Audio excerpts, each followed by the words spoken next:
Welcome to the third installment of our Bridges of Care series. Today, we are turning the table and interviewing the interview, CaringBridge CEO Tia Newcomer. In this series, we engage with healthcare leaders, CaringBridge employees, and board members as they share their personal caregiving and health journey stories through 5 consistent questions. Our goal is to uncover universal themes and truths that resonate with anyone on a healthcare journey, providing support and connection along the way. Together, we aim to destigmatize caregiving and celebrate the strength found in shared experiences. So Tia, thank you so much for joining us today and sharing your story and caregiving experience. Absolutely excited about this. It'll be, turn the tables is right. Yeah, for sure. So tell me, how has caregiving shown up in your life? Yeah, I mean, I credit you guys as a team for making me really examine this, but it's shown up several times. One, most significantly, with my husband, a 2-time cancer survivor. I did not know him in his first bout, but 20 years later, we were married, and I happened to be pregnant, 6 months pregnant with our second daughter. So, that was pretty big caregiving moment. Second, and this one really kind of came up with me more examining what does caregiving mean. And that was, he is a 27-year now retired firefighter paramedic. And what comes with that is a lot, and it's not very talked about, or it's starting to be talked about, which is a lot of trauma that comes with that job. And so that is part of our everyday life.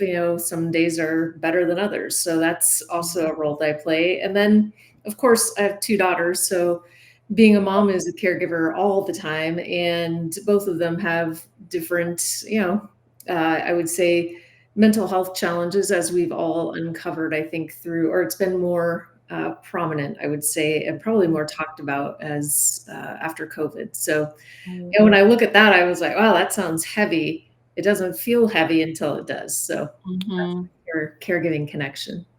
For sure. So in all of those caregiving experiences, what do you feel like is 1 or 2 things that often get overlooked?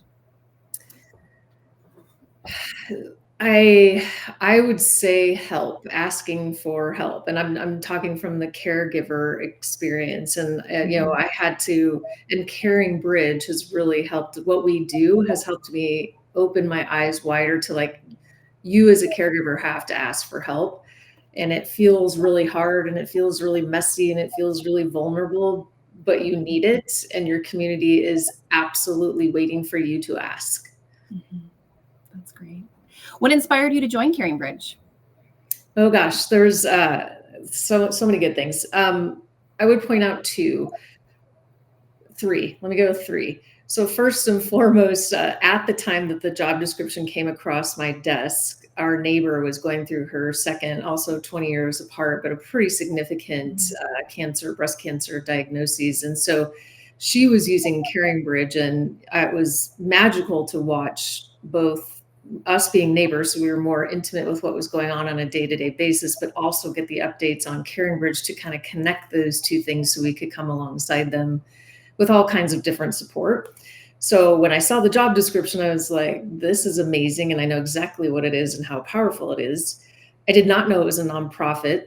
And so that leads to my second reason for joining CaringBridge, sitting with the board and talking to them about the role and really understanding what does nonprofit mean and how could that be powerful, particularly as we looked at how we grew and reached more caregivers with our wonderful platform became very powerful. And that board of directors, I always say to audiences and to people that I meet that are both our team, what we do, our impact, as well as our board punches above, quote unquote, our weight class. And so that board has some very influential people in healthcare.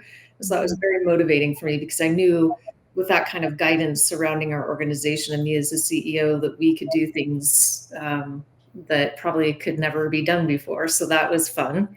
And then I think the third was that it kind of connects. It's the opportunity to be able to come into an organization and really uncover what would help us reach exponentially more people to use our platform. And I was fascinated by the fact that we were 27 years old, survived, quote unquote, Facebook and Instagram, And I was like, there's something clearly special here, and how do we get this to everyone that needs it? So that was really the last and most powerful motivator.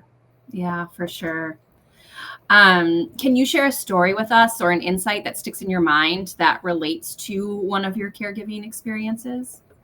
Yeah, I'll go back to the asking for help, because prior to this, I would say I was more private than I am now about those experiences. And so the asking for help and really showing up in spaces, telling my story, has done two things. One, the asking for help, I will never forget. My daughter was having a pretty significant mental health moment, like where I was going to intake center. And, I had my youngest daughter. And so that I was like, and my husband was on shift. So 24-hour, firefighter, paramedic on shift. And I was like, I have no one to call. I don't have family. And so I literally had to be very vulnerable, very transparent with my friend group and be like, this is what's going on. I need to drop off Sydney and I'm headed to the intake center. And in that moment, and what ensued after that was, again, on the top of this conversation, talking about asking for help. It's once I asked, the multitude of other things that were just being fulfilled by my community, my friends, I could have done it without them. So, yeah, it's hard to get over that hurdle, though, of being vulnerable enough to do that. But amazing what happens when you do, for sure. It really is. And then you just kind of like, okay, I'm going to keep talking about this and keep asking. So it's powerful. And you kind of have to relinquish, like, what are people going to say? What are they going to think? At some point it becomes, who cares? And you get a lot of great help. Yeah, for sure. Well, lastly, can you share either an approach or a piece of wisdom that might help other family caregivers? Yeah, I'm going to keep with the theme. Ask for help. Yeah. Ask for help. And I mean, like, I would actually, and I think that's probably the power, selfishly, that not selfishly, but I will underscore for CaringBridge, is that you can do it on your own terms. So you don't have to like physically be in person with someone and say, I'm really needing help with fill in the blank. You can actually go on the platform and ask for it at any time. And so I think that, to me, I remember in one of our first conversations, actually, Brooke, you and I remember where we were sitting in my office, in our old offices, and we were talking about that ability to, anytime, anywhere, CaringBridge will meet you in that need. And so, I'll come back to, what's my advice? Ask for help. And there are places like CaringBridge where you can do it on your own time, in your own way. And creating that boundary between you and your community. So maybe it's a little bit less scary. Yeah, I love that. Yeah. Thanks for that reminder. Absolutely. Yeah.